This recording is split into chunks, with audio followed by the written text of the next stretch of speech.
देश के प्रधानमंत्री मोदी ने लोकसभा में वंदे मातरम के 150 साल पूरे होने पर चर्चा की शुरुआत की। कांग्रेस पर, विपक्ष पर कई सवाल उठाए और इसी बीच उनको नेहरू भी याद आ गए।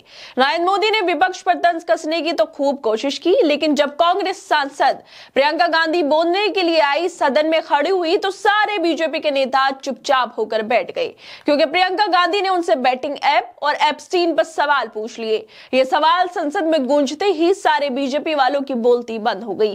फिर कोई इस पर जवाब नहीं दे पाया, क्योंकि इन मुद्दों को सदन से गायब किया जा रहा है। मीडिया पर से तो मुद्दे गायब है ही, क्योंकि ये बीजेपी की हकीकत बताते हैं और दिखाते हैं कि कैसे छोटी छोटी बच्चों को यौन शोषण करवाने वाला जेफरी एप्स्टीन के साथ बीजेपी के नेताओं के नाम जोड़े जा रहे हैं।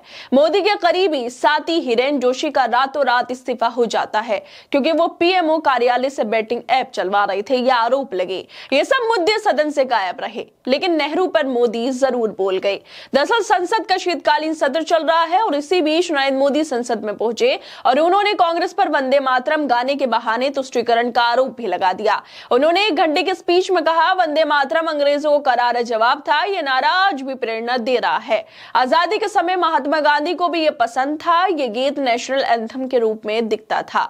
उनके लिए इस गीत की ताकत बड़ी थी। फिर पिछले दशकों में इसके साथ बहुत अन्याय क्यों हुआ?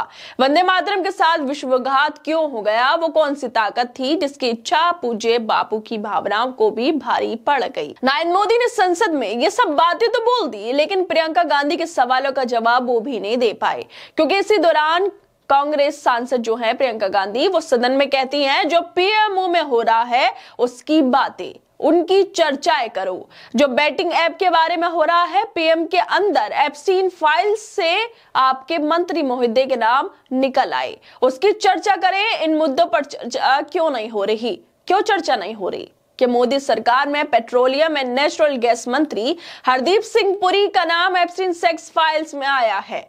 जेफरी एप्स्टीन और व्हाइट हाउस की वकील के बीच इस बातचीत में वर्तमान भारतीय पेट्रोलियम मंत्री हरदीप पुरी का नाम आना बेहद खतरनाक है। भारत के लिए बहुत शर्म की बात है। अमेरिका में जेफरी एप्स्टीन किस कदर बदनाम है, क्या क्या उन्होंने किया है, ये बताने की जरूरत नहीं है। जेल में मौत हुई एप्स्टीन के पास एक आइलैंड था, जहां अमेरिका के बड़े नेता और उद्योगपतियों की ऐशगाह बन गया था। वो कम उम्र की लड़कियां, लड़के वहां पर उपलब्ध कराए जाते थे। अब इससे जुड़ी फाइल सार्वजनिक करने की मांग भी हो रही है और इसमें हरदीप पुरी का नाम आता है। जेफरी छोटी लड़कियों के सप्लाई करता था और बड़े बड़े पैसे वाले लोग उनका यौन शोषण करते थे। नाबालिगों की तस्करी में शामिल व्यक्ति से संबंध होना बेहद गंभीर मामला है और इससे भारत के नेताओं का नाम इसमें आ जाना सवाल खड़े करता है, लेकिन इन सवालों पर कोई बात नहीं करवा रहा। ना कोई मीडिया इस पर खबर छाप रहा है और ना ही कहीं पर बहस हो रही है। कोई बीजेपी के नेता इस पर जवाब नहीं दे रहा, क्योंकि जब ये सवाल पूछे जाते हैं तो नरेंद्र मोदी जवाब नहीं दे पाते। उन्होंने इस पर तो कुछ नहीं कहा। क्यों नहीं कहा? क्योंकि खुद के मंत्री है हरदीप पुरी। विपक्ष का नेता का नाम होता तो यही प्रधानमंत्री भाषण देते देते नहीं थकते, ना ही गोदी मीडिया डिबेट करते करते थकता। लेकिन अब नाम आ गया है खुद के मंत्री का, बीजेपी के मंत्री का, तो हर तरफ सन्नाटा है। एप्स्टीन के अलावा प्रियंका गांधी ने बैटिंग ऐप की भी बात की, क्योंकि लाखों रुपए का सूट और वॉच पहनकर खुद को फकीर बताने वाले अपने पीएम साहब के सबसे बड़े अफसर रहे हिरेन जोशी पर बहुत ही गंभीर आरोप लग रहे हैं। पीएमओ कार्यालय में बतौर ओएसडी तैनात ये अफसर बैटिंग ऐप चलवा रहे थे। विदेशों में गुपचुप तरीके से इसके लिए मुलाकातें हो रही थी और सबसे खास बात ये रही, हिरेन जोशी को चुपके से हटा भी दिया गया। जैसे ही खबर सामने आई, भयंकर तरीके से हंगामा मचा हुआ है। सोशल मीडिया से लेकर सदन तक हर ओर इस पर सवाल उठ रहे हैं।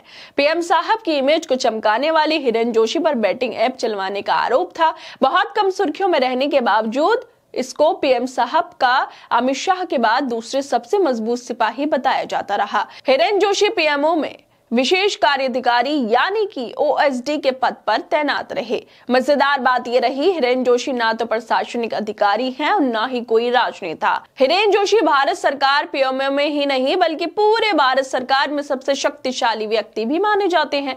प्रधानमंत्री नरेंद्र मोदी का पूरा मीडिया मैनेजमेंट इनके ही हाथों में है। सोशल मीडिया पर पीएम मोदी के विषय में क्या दिखाया जाता है, क्या पढ़ाया जाएगा, ये सब पीएम मोदी के सोशल मीडिया अकाउंट में क्या लिखा जाएगा, ये पूरा काम हिरेन जोशी के नेतृत्व में ही आता है और 300 लोगों से ज्यादा की इनकी टीम भी है।